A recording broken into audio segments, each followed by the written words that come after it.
All right, Bree, so now we're going to get into our next topic. Okay. I want to talk a little bit about Future. Future, let's go. Yeah. So with Future, the first thing I want to start off with talking about is a little bit of the history of Future. Okay. For one, you know, Future, of course, he's from Kirkwood. Okay, so for anybody that's tuning into this particular episode, of course, you know, if you don't know, we're based out of Atlanta, from Decatur. And when it comes to Atlanta, you know, like I say, Future is from Kirkwood, but Future actually went to Columbia High School, right, which is the same high school we went to. And one thing a little bit about the history of Future, you know, of course, you know, many people know that Future has a past from coming from the streets. And he got into the music business along the journey of being in the streets. Now, there's a lot of different stories around that. You know, him and Rocco became pretty tight. A lot of the stories centered around they became tight through gambling together and stuff like that, which is they've shared these stories themselves online. To, of course, as well, you know, Future cousin was Rico Wade, rest in peace, right? With, you know, the whole Dungeon family situation, right? So, of course, Future kind of came up being around the Dungeon family, which inspired him as well to be in the music. And not only that, him and Rocco, and this comes out of him and Rocco's mouth, they both were seeing a lot of guys doing the rap thing and talking about a lot of the lifestyle of people from the streets. And Future and Rocco felt like, we're really from that, right? So if anybody should be talking about that at the time, they felt like they should be talking about it. Rock and roll and all that. Exactly. So that's what really got them going into the music business and, of course, starting the whole A1 free band gang movement. And, you know, we know Future, even back from Columbia High School, is Meathead. You know what I mean? That was his name. So it's kind of like if you knew him as Meathead, you really knew him before he became a celebrity and a star. But I just want to share a real quick story of myself and Future very quickly when I was in the entertainment business. So Future used to come into a strip club or a exotic dance club that I actually used to promote called Kamal's 21. It's now Platinum 21 here in Atlanta, okay? But it was Kamal's 21 at the time. And he was in there on a Friday night when I was promoting it. And we ran into each other.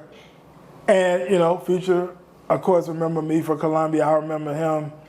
And I told him at the time some of the things I was doing in the entertainment business in terms of club promotions, artist management. And of course, I had already kind of seen what Future was doing, but Future was still more of a mixtape guy at the time. And matter of fact, he was literally on the path of getting ready to drop his mixtape Dirty Sprite 1 at the time. Okay. Right? And so he had a song with a guy named YC, which is a guy named Young Chris, called Rats on Rats. Or Racks. From the neighborhood too? Absolutely. Chris is from my neighborhood. Well, right across the street from my neighborhood, right in the subdivision. Chris went to Snap Figure Elementary with us, right? We knew him very well. And matter of fact, I booked Chris for a show at Secrets Lounge, by the way, before I even booked Future. I booked him first. Yeah. So Rats had took off, and I was partnered on Secrets Lounge with an owner at the time, a dude named John. And I came to John and I told him, hey, listen, I want to bring Future through on a Saturday. We talked last night, Kamal's 21, want to do some stuff with us. Now, John didn't really think Future would do numbers. He was like, oh, he's just on this song Rats with the guy YC. And that's really YC's song. Future's featured on the song. That's not even his song. This is what John's telling me.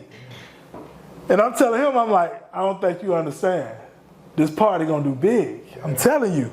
And I say, he finna ready. I say, first of all, John, he's finna ready dropping this tape called Dirty Sprite 1. It's about to go crazy. Not only that, he got another record coming called Watch This featuring Rocco. I say this thing finna take off. I'm telling you, we need to bring him through now. Especially at the rate that he's at right now. Bring him through. John said, I'm gonna put it on you, G. We'll go on and book him. So you put your name on the line. Yep. For him at that time. Yep. Yeah. And guess what Future told me at that time? Don't hit up Future management now trying to get this rate because they gonna hang up on you. I'm telling you this right now. But at that time, this is like 2010, 11. Future said, G, give me $600 deposit, $600 when I show up. Right? $200 show. I met him down on Peachtree Street. He drove up in a Corvette at the time. And I pulled out a contract. He signed it. I gave him a $600 deposit. Now, let me tell you something about Future's work ethic. I never forget, we was going to work on a radio commercial for Future coming to Secrets at V103. And I said, hey, Future, I want you to come down to the station to do a drop. You know, let everybody know you're going to be at Secret Saturday. He said, no, I'm in the studio right now, G. I could do the drop here. He said, bro, I'm paying thousands of dollars a day for studio time, brother. I'm not leaving out this studio. Yeah. I ain't going nowhere. He said, what you want me to say, bro? I said, right here. And I'm going to be honest with you. I told him what to say. He said it. He emailed it right on over to me from the studio. Yeah. Dude, work ethic was insane. Yeah. You know what I mean? And long story short, the day of the event at Secrets, man, I pulled up. Bro, it wasn't even probably 11 o'clock yet. You know, in the club, they open at 10. Mm-hmm. Bro, whole parking lot filled. Like that. Yeah. And I'm looking at John, the owner. So he done brought the city out. Yeah. I'm looking at John, the owner, who said, oh, I don't think Future gonna do. Oh, what you thinking now? You feel what I'm saying? Mm-hmm. So the crowd in the parking lot is extremely packed. Literally to the point that fire department came out and said we couldn't let nobody else in. Damn. Yeah, it got that packed. And Future pulled up with the whole Kurt Woodland, Mexico. They come up. Matter of fact, rest in peace, Young Scooter was with them. Yep. And they pulled up, man, deep, man. And Future was even surprised. He was like, dang. He's like, gee, boy, y'all. He was surprised. You know what I mean? But he came in, man. I gave him $600. We gave him some bottles and food and all that. And he came in and rocked the show out, man. You know, the show is still on YouTube. Right now, I'm having Tone flash the clips up. Still on YouTube to this day. And the show did big. Now, I'm going to tell you this. We paid Future $1,200. That show generated tens of thousands of dollars. Really? Yes. Hello, this is G Bass. Rise of the 1%, Rise Media. We on this Saturday evening about to get ready to knock out some podcast episodes with some individuals here in the city of Atlanta making some big moves. You can see here, look, this is how it goes down. Here when our guests come and sit down with myself, G Bass, other Rise of 1% of Rise Media, to have that conversation, to share the story, share the journey, share what you got going on. So listen.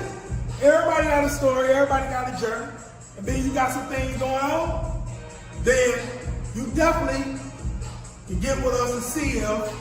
It'll be a fit to be on the Rise of 1% podcast and actually have that discussion with myself. It's going to be a link to a form for you to fill out. You said www.theriseof1%.com/pod-form. Again, www.theriseof1%.com/pod-form. It's going to be in this video.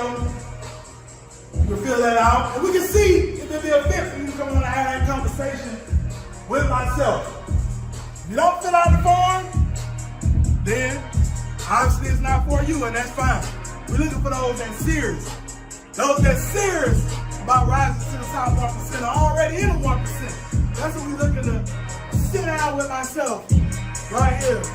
As you can see, Rise Media, Rise of the 1%. This is how we get down. We have a great time and have a lot of fun doing it. So once again, if you're serious, make sure you fill out the form. We'll look over the form, see if it's a fit. If it's a fit, we'll reach out. If not, we won't reach out. We'll just continue to move forward.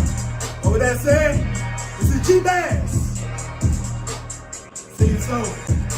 Have a great one on purpose.